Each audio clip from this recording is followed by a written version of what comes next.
তুমি এন্ড্রু কিশোরের গান শুনে বড় হয়েছো, তার মতো গান গাইতে চাও, আজকে তুমি তার সামনে গান গাইবে, তোমার এটা নিয়ে কিরকম লাগছে? এটা নিয়ে আমার খুব ভালো লাগছে যে আমার 15-16 বছরের সাধনা আজকে আমি দাদার সামনে। কি নাম তোমার? আমার নাম রবি কিশোর। 5 বছর বয়স থেকে আমি দাদার ভক্ত। গানে 2001 সালে থেকে আমি দাদার সাথে নিয়মিত আসা যাওয়া করি। 2 বছর ধরে ঠিকানা দেয় না, বাসা পাল্টে ফেলেছে।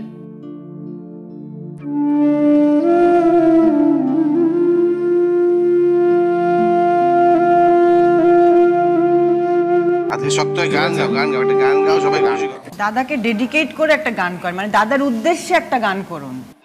আমার সারা দেহ খেয়ে গো মাটি,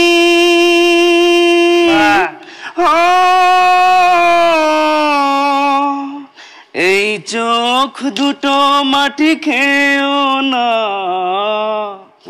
আমি মরে গেলেও তারে দেখার সাথ মিঠিবে না গো, মিঠিবে না।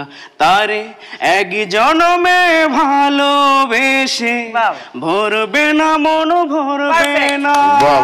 রবি ভাই অনেক খুশি হলাম, অনেক খুশি হলাম। আমি গ্রামে যে যখন বলছি কেউ বিশ্বাস করে না, কয় যে তুই অনেক দরিদ্র ফ্যামিলির ছেলে, তোর সাথে এন্ড্রু কিশোরের সাথে সম্পর্ক অসম্ভব। কয় যে বিশ্বাস করি না, তাহলে ফোন নাম্বার দে। দাদার নাম্বার দেওয়া তো ঠিক না। পরে দিনে একদিন যে এখানে কাঁচা কুঞ্চা দিয়া 8-10টা বাড়ি দেয় ভাড়া ফেলাইছিল, যে এখন দাগ আছে এখানে। আজকে ওরা যে দেখবে, আজকে দেখবে না ওরা? অবশ্যই। তাদের প্রতি তোমার বলার কি আছে?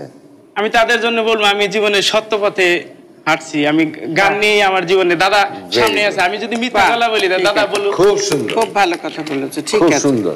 আমরা দোয়া করি তোমার জীবন অনেক সুন্দর হোক।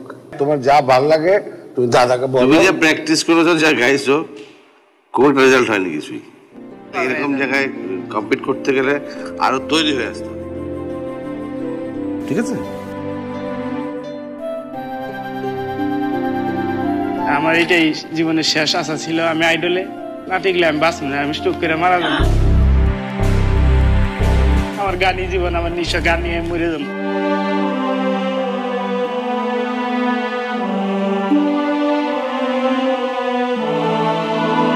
ওনার গানই ভালোবাসো, ওনার গান শুনে শুনে তুমি কিন্তু গায়ক হয়ে যেতে পারো।